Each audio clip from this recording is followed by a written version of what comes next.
kita masuk ke materi yang kedua. Kalau tadi kita sudah belajar tentang skala X-ray, kali ini kita belajar tentang gold standard untuk pemeriksaan imaging pada trauma kepala, yaitu CT scan kepala. CT scan kepala pada lembar SKDI itu hanya bernilai 2, jadi kalian tidak untuk membaca itu secara mandiri. Tetapi kenyataannya ketika kalian nanti bekerja, mungkin kalian bekerja pada suatu rumah sakit yang punya CT scan, di mana mungkin pasien datang tengah malam atau mungkin dokter pas di tempat, sehingga kalian mau nggak mau harus bisa membaca CT scan kepala pada kasus-kasus trauma, karena kadang beberapa kasus itu akan memiliki suatu kegawat daruratan dan harus segera ditangani. Kalau itu terlewat, maka bisa menyebabkan kematian pada pasien tersebut atau pencatatan yang menetap pada pasien tersebut. Oke, kita mulai untuk CT scan diawali dengan indikasi. Nah, untuk CT scan ada beberapa rule yang bisa kita pakai, yaitu ada Canadian Head CT Rule, ada New Orleans, kemudian ada NIST Guideline. Tetapi yang biasa kami pakai untuk indikasi melakukan CT scan adalah Canadian CT Head Rule. Jadi ini dibuat oleh orang Kanada dengan dasar mereka walaupun negara kaya tapi ingin memberikan pelayanan penunjang yang appropriate kepada masyarakatnya. Jadi pada Canadian Head CT Rule, CT imaging is only required, hanya dibutuhkan pada pasien-pasien cedera kepala ringan dengan salah satu penemuan berikut. Dan kriteria yang diaplikasikan untuk pasien dengan trauma kepala ringan adalah yang dengan GCS 13-15 dengan adanya saksi terjadinya loss of consciousness, amnesia atau confusion atau bingung ya. Nah, untuk yang high risk untuk membutuhkan neurosurgical intervention adalah yang pertama, pasien tersebut GCS-nya kurang dari 15 2 jam setelah trauma. Ya, jadi 2 jam awal setelah trauma kalian mendapat pasien, awasi benar-benar. GCS turun 2 poin atau kurang dari 15, itu harus wajib kita CT scan. Terus dari pemeriksaan fisik, kalian temukan dugaan terjadinya open depressed fracture atau bahkan closed depressed fracture. Kemudian yang ketiga, ada tanda-tanda basilar skull fracture, yaitu apa? Bisa raccoon eye untuk anterior skull base fracture, kemudian bisa terjadi battle sign untuk yang middle atau posterior skull base fracture. Apakah kalian pernah melihat itu semua, raccoon eye maupun battle eye, battle sign? Jika sudah, tolong diingat kembali karena itu yang gejala yang kalian temukan, simptom atau pemeriksaan fisik yang kalian temukan, itu merupakan indikasi untuk dilakukan CT scan. Yang keempat adalah 2 atau lebih episode muntah. Ya, jadi kalau ada pasien setelah kecelakaan, kalian observasi, awalnya nggak muntah, terus jadi muntah-muntah, lebih dari 2 atau bahkan lebih, itu di CT scan. Dan ini pernah saya dapatkan pasien ini, jadi pasien datang ke GCS 15 setelah dirawat kurang lebih 8 jam, menjadi muntah-muntah hebat selama lebih dari 5 atau 6 kali. Kita lakukan CT scan, ternyata EDH-nya bertambah secara jumlah yang signifikan dan akhirnya kita operasi. Kemudian yang tidak lupa adalah usia ya, usia lebih dari 65 tahun itu juga wajib kalian CT scan, kecuali kalau pasien menolak. Karena kasus-kasus tersebut seringkali terjadi subdural hemorrhage yang awalnya tidak apa-apa, tapi karena jumlahnya bertambah bisa menjadi satu kegawatan. Nah, untuk yang tadi high risk, sekarang kita masuk ke medium risk for brain injury detection by CT imaging. Yang pertama adalah adanya amnesia before impact, yaitu 30 atau lebih. Yang kedua adalah dangerous mechanism. Dangerous mechanism ini misalnya adalah, misalnya pejalan kaki, dia tertabrak oleh kendaraan bermotor. Ya, kalau tertabrak motor mungkin masih hidup, mobil juga mungkin masih hidup. Tapi kalau tertabrak truk tronton, saya rasa nggak nyampe kalian ya, langsung ke forensik mungkin ya. Kemudian apalagi terlempar dari kendaraan bermotor, kecelakaan mobil, terlempar keluar dari mobil, itu mekanisme yang berbahaya. Kemudian jatuh dari ketinggian dengan ketinggian kurang lebih 5 anak tangga atau bahkan lebih, kemudian atau ketinggian 3 kaki. Itu harus kalian lakukan CT scan juga. Pada CT scan kalian akan melihat ada kriteria-kriteria yang dipakai yaitu Hounsfield unit. Hounsfield unit ini adalah ditemukan oleh Sir Hounsfield sendiri ya. Jadi dia radiolog menemukan membaca tentang CT scan dan dia menentukan skala-skala bacaannya. Dalam artian gini, kalau nilai kurang dari 1000 artinya itu kemungkinan udara. Kalau nilainya 0 adalah air, kemudian 60 sampai 100 adalah perdarahan intrakranial. Sedangkan 1000 atau lebih itu adalah bisa logam, bisa tulang, bisa kalsifikasi. Ya, jadi ini adalah satu skala ukur menggunakan Hounsfield unit. Tidak perlu kalian hafal, tapi kalian pahami bahwa ada skala tersebut. Sehingga suatu saat kalian membaca buku, ada disampaikan, oh ini HU-nya berapa? Nah, HU itu adalah Hounsfield unit. Jadi kira-kira seperti ini. Oke, kita lanjutkan. Nah, kita masuk. Gimana sih kami cara membaca CT scan? Nah, kami ambil dari buku Osborne, second edition, tentang imaging kepala. Yang pertama kalian baca adalah Scott image. Nanti akan kami tunjukkan di mana sih Scott image tersebut. Scott image ini bertujuan untuk menilai adanya cervical spine fracture dislocation, jaw dislocation atau facial fracture, dan foreign object. Jadi dari Scott film kita sudah bisa menilai 3 hal itu. Jika Scott film yang didapatkan oleh rumah sakit atau radiologi yang tersebut hasilnya memuaskan.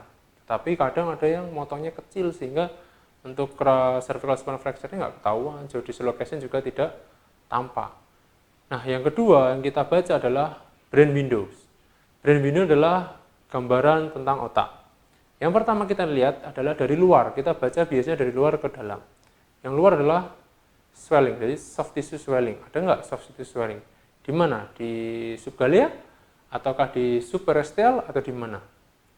Nah, setelah itu baru kita masuk ke tulang. Kalau tulang kita tidak menggunakan brain window, tetapi menggunakan bone windows. Nah, setelah itu kita baru mulai masuk ke intrakranial. Yang pertama bisa kalian cari adalah adanya extraaxial blood. Extraaxial blood ini contohnya adalah epidural hematom yang berbentuk apa? Biconcave atau biconvex. Kemudian kalian bisa cari subdural hematom yang berbentuk crescentic. Dan ada satu lagi adalah subarachnoid hemorrhage yang dia mengikuti sulcus pada otak. Nah, ketika kalian mendapatkan salah satu gambaran extraaxial blood plus nanti mungkin intraaxial blood yaitu intracerebral hemorrhage, selalu ingat bahwa tolong definisikan lesi tersebut dengan menggunakan 5S. Kecuali tentu saja subarachnoid, kita tidak pernah mengukur size. Tetapi untuk yang jenis yang lain, kita harus mendeskripsikan dengan 5S. Ya, kalau 2S nanti jadi warung makan, ya, SS. Nah, ini kita gunakan 5S. Itu apa aja? Size. Jadi ukuran harus kalian ukur. Ya, dengan dibandingkan dengan skala. Nanti kita lihat di contoh CT scan. Yang kedua adalah sign and symptom. Yang ketiga, shift and serious consequence. Jadi, ada midline shift enggak? Dan konsekuensinya apa di klinisnya? Ada tidak? Yang keempat, site atau sisi. Kemudian site itu lokasi. Lokasinya apa? Misalnya di frontal, di parietal, di occipital, atau di mana? Itu 5S yang harus kalian deskripsikan terhadap lesi yang kalian temukan di situ. Oke, kita lanjutkan. Apa lagi yang kita baca di situ? Yaitu kalian harus cari adanya pneumocephalus atau tidak. Adanya pneumocephalus mengindikasikan bahwa terdapat robekan dura mater pada intrakranial. Biasanya di mana? Di bawah lokasi fraktur press atau pada lokasi skull base fracture. Jadi pada kasus fraktur basis kranium bisa saja terjadi pneumocephalus. Dan pneumocephalus ini kalian harus perhatikan juga apakah mengancam jiwa atau tidak. Kemudian ada jenis perdarahan lain yang bisa kita lihat yaitu intraaxial hemorrhage atau perdarahan intraaxial. Selain intracerebral hemorrhage ada juga istilahnya cerebral contusion. Ya, cerebral contusion itu nanti akan khas gambarnya adalah salt and pepper appearance. Ya, itu nanti kita lihat lagi pada contoh-contoh nanti CT scan yang akan kami tampilkan. Kemudian bisa terjadi diffuse axonal injury atau hemorrhagic axonal injury maupun intraventricular hemorrhage. Jadi kalau perdarahan intraventricular ya darahnya berarti terletak di intraventricle. Oke. Oke, ini sama saya ambil dari Osborne Brain Imaging Second Edition. Oke, kita lanjutkan ke apalagi yang bisa kita pahami dari suatu CT scan, yaitu adalah istilahnya subdural windows. Jadi pada kasus-kasus subdural yang tipis sekali dan hampir menyerupai gambaran tulang, kita bisa meminta gambaran subdural window, sehingga gambaran subdural yang tipis tersebut akan tampak, karena kita tidak boleh miss terhadap adanya suatu perdarahan subdural yang bisa berkembang nantinya. Yang terakhir, jangan lupa bone CT ini juga harus kita nilai, dan dengan CT scan itu akan jelas kelihatan adanya suatu fraktur, apalagi jika sampai bisa mendapatkan foto 3 dimensi dari kepala. Oke, kita lanjutkan lagi. Nah, nanti pada slide selanjutnya kita akan ada 3 gambar yang harus kalian ingat dan kalian hafalkan, karena itu akan penting untuk menilai beberapa hal yang biasanya kita pakai. Yang pertama, cara membaca. Ini adalah symmetry mirror image. Jadi ini adalah suatu cara membaca di mana jika terdapat suatu lesi yang terletak di kanan dan kiri, umumnya adalah normal. Jadi brain CT scan with identical halves umumnya adalah normal CT scan. Jika hanya terdapat di salah satu sisi dari CT scan, maka kemungkinan itu adalah suatu abnormality. Ya, seperti kalian lihat pada contoh gambar B yang di sebelah kiri kita, itu kan hanya gambaran hypodense ya di ventricle. Tetapi di sebelahnya terdapat gambaran hyperdense. Berarti yang gambaran hyperdense itu adalah suatu kelainan, di mana itu adalah ternyata adalah gambaran perdarahan di intraventrikuler. Sedangkan di gambar A, kalian lihat gambaran hyperdense di cornopostural ventricle lateral.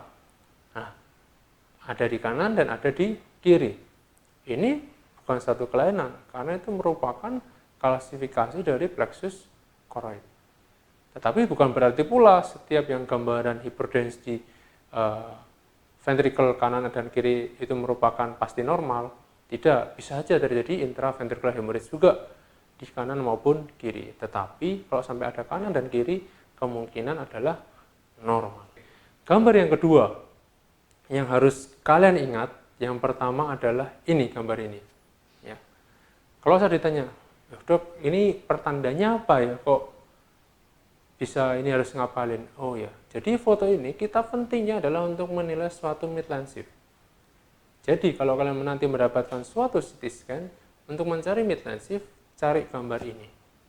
Ya, karena kita akan menggunakan struktur ini. Ya, ini ada satu garis putih di antara ventricle kanan dan kiri ya. Itu namanya septum pellucidum. Ya, septum pellucidum. Dan ini yang bergeser ketika terjadi herniasi. Gambar selanjutnya, ini adalah kita akan menilai adanya cistern. Cisterna ini ya, cisterna basal. Ya, cisterna basal ini sampai ke bawah gini ya. Cisterna basal, kemudian ini, nah itu namanya cisterna basal. Cisterna basal terdiri dari 2, yaitu yang sebelah sini yang namanya cisterna ambiens, kemudian yang sini adalah cisterna quadrigeminal. Itu cisterna ambiens. Pentingnya apa? Kalian ingat ya. Jadi, dok, ini yang kayak apa? Ya kayak Mickey Mouse. Ya Mickey Mouse wannabe lah ya. Jadi nggak persis kayak Mickey Mouse, tapi kira-kira mirip kayak Mickey Mouse yang warna hijau ya, kalau di gambar sebelahnya. Nah, ini pentingnya adalah untuk menilai tingkat edem dari otak. Jadi kalau yang normal kira-kira gini, terbuka nih sisternanya ya, terisi oleh CSF atau liquor cerebrospinal ya. Tetapi pada kasus-kasus edem yang hebat, pada kasus trauma kepala, bisa ini terkompres tertutup. Kalau seperti ini biasanya prognosisnya jauh lebih jelek. Oke, bisa kalian pahamin ya. Jadi ingat gambar, saya hanya minta paling nggak 2 gambar yang harus kalian ingat untuk menilai prognosis dan untuk menilai suatu herniasi, midline shift. Oke, kita sekarang berlatih ya. Coba kita lihat. Nah, ini. Nah, membaca yang tadi seperti pertama adalah identitas, yang kedua site marker, ketiga Scott image, keempat brain window, lesion N5S-nya, yang terakhir adalah bone CT. Nah, identitas, kalian bisa lihat pada yang berlingkar biru ya nih. Ini, yang lingkaran biru ini, identitas ini merupakan selalu langkah pertama yang kalian harus gunakan untuk membaca suatu hasil penunjang radiologis. Yang kedua, set marker. Ya, set marker yang mana? Yang ini, yang lingkaran ini ya. Lingkaran ini.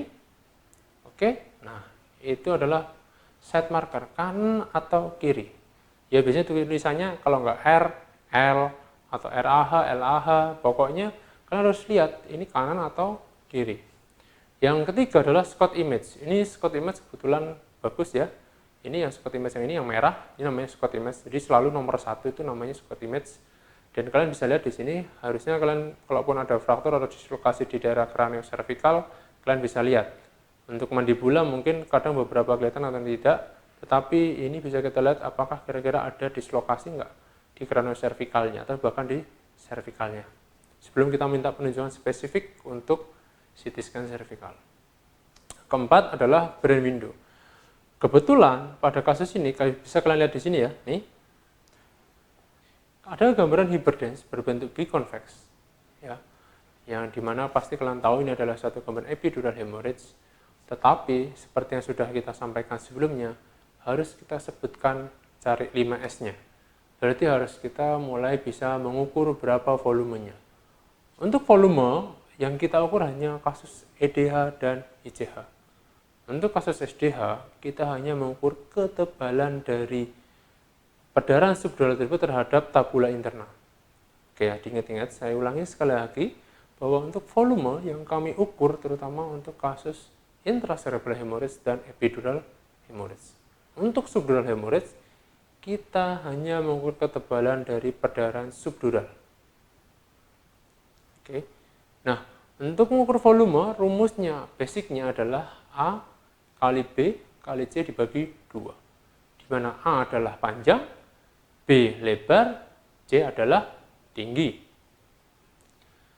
Panjang, bisa kita lihat di sini, ini udah slide semua ya, ada dari sini 1, 2, 3, 4, semua yang bawah-bawah ini ya, ini, kemudian yang sini, itu semua ada gambaran epidural semua. Kita cari mana gambaran epidural yang paling besar. Kebetulan saya pilih yang gambar yang ini, yang saya lingkari putih, ya. Itu panjang, itu diukur dari yang sini sampai sini. Ya, kemudian tarik garis tegak lurus. Untuk sebagai lebar, ini sampai sana. Itu adalah panjang kali lebarnya, A kali B-nya. Sedangkan untuk tinggi, kalian bisa ukur, cari yang masih lebih 25% terhadap yang gambar ini. Jadi saya pakai ini, 1, 2, 3, 4, ya, 4, 5, 6, 7, 8, ini sudah 25% kurang. Nah, kita pakai dari 8 atau bahkan 9 slice. 8 atau 9 slice ini berarti tinggian dari epidural ini tergantung terhadap berapa jarak antara slice-nya. Kebetulan pada CT scan ini, nanti bisa kalian lihat, ini jarak antara slice-nya adalah setengah senti. Sehingga tingginya adalah, kalau tadi 8 slice, berarti hanya 4 senti. Ya, jadi seperti itu. Tetapi jika jarak antara slice-nya 1 cm, slice ini dan sebelahnya itu 1 cm, berarti 8 slice artinya 8 cm. Oke, bisa dipahami? Jadi rumusnya saya ulangin, volume A kali B kali C bagi 2. Ya. Oke, nah diagnosis akhirnya adalah epidural hematome of the right parietal bone. Nah, oke. Kemudian kita lanjutkan ke gambar berikutnya. Nah, dura itu mempunyai keistimewaan bahwa dia akan sangat melekat erat pada sutura-sutura. Sehingga epidural hematome sangat jarang dapat melewati sutura. Jadi biasanya di antara dua sutura. Misalnya ini, kalau bisa kalian lihat di sini, ini contoh sutura koronaria ya ini ya. Kemudian yang ini ada sutura lambdoid. Nah, ini epiduralnya tuh di antaranya ini. Yang ini pun di antaranya. Ya, yang ini. Oke, karena ini ada sinus sagittalis, jadi ini sutura sagittalis, ya kan? Nah, itu. Jadi di antara dua sutura, kecuali beberapa epidural hematom, misalnya apa? Epidural hematom di vertex itu melewati sutura, tetapi lain-lain biasanya jarang melewati sutura. Bisa kita lihat di sini bahwa untuk perdarahan subdural, perdarahan tersebut dapat melewati sutura, tidak seperti epidural yang tidak bisa melewati sutura dan mengikuti bentuk dari kelengkungan otak. Oke. Kemudian kita contoh lihat lagi yang lain, CT scan yang lain. Nah, ini pada sebelah yang ini, kalian bisa lihat ya, ini ada perdarahan ini ya di dalam. Jadi ini adalah suatu gambaran stroke intracerebral hemorrhage yang di basal nuclei dengan sudah terpasang drain EVD atau external ventricular drainage. Kenapa saya tampilkan foto seperti ini pada kasus trauma? Karena bisa saja pasien kalian itu sebetulnya mengalami stroke tetapi saat mengendarai sepeda motor. Sehingga kalian duga sebagai suatu trauma kepala, tetapi ternyata pasien tersebut adalah penderita stroke perdarahan yang mengalami kecelakaan. Jadi kalian harus lihat lokasi intracerebral hemorrhage-nya di mana? Cocok sebagai trauma atau sebagai stroke, suatu stroke perdarahan. Nah, pada sebelahnya, yang foto selanjutnya, yang sebelahnya, itu kalian lihat gambaran hipertensi di mana? Di intraventricle, ya, ventricle lateral, tertius maupun quadratus, ya, maupun yang keempat. Ini jadi diagnosisnya adalah intraventricular hemorrhage. Pada kasus-kasus trauma dengan intraventricular hemorrhage, pasien biasanya memiliki prognosis yang jauh lebih buruk dibandingkan yang hanya perdarahan di kortikal atau di otaknya saja. Kemudian gambar yang lain bisa kita lihat, yaitu, nah ini. Yang ini, gambar ini adalah gambaran intracerebral hemorrhage, di mana? Di temporoparietal. Ya. Dengan ada gambaran apa nih? Slide yang ini, ingat tadi suruh ngapalin gambar yang mana? Ini atau ini kan? Yang ini kan? Nah, ada gambaran midline shift. Oke. Kemudian yang terakhir, gambar yang sebelahnya itu. Nah, gambar yang sebelahnya ini adalah gambaran dari pasien yang sudah pernah mengalami operasi kraniotomi. Kalau sudah paham, saatnya kalian berlatih, ya, berlatih untuk belajar membaca secara sistematis. Saya yakin dalam satu waktu ini kalian tidak bisa langsung ahli, ya, tetapi kalau kalian mau berlatih membaca dan tidak bosan-bosannya berlatih untuk datang ke bangsal, datang ke UGD ketika nanti stase, dan membaca CT scan maupun penunjang yang lain seperti ronsen-ronsen yang lain, terutama ronsen kepala, kalian pasti akan dapat lebih lancar dan memiliki bekal yang cukup ketika nanti kalian lulus. Ya, saya cukupkan, sekian, terima kasih. Semoga apa yang kita sampaikan hari ini dan kita berikan hari ini dapat membantu kita semua dan menjadi amal ibadah kita semua. Terima kasih. Wassalamualaikum warahmatullahi wabarakatuh.